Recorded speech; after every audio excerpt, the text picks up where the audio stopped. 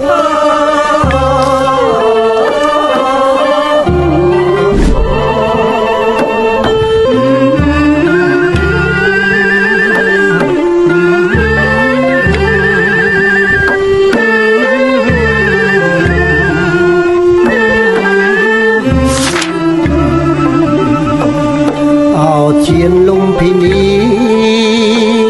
ជាទីជ្រះថ្លាទីព្រះមេតាប្រសូតបុត្រថ្លៃអោជាលំពិនី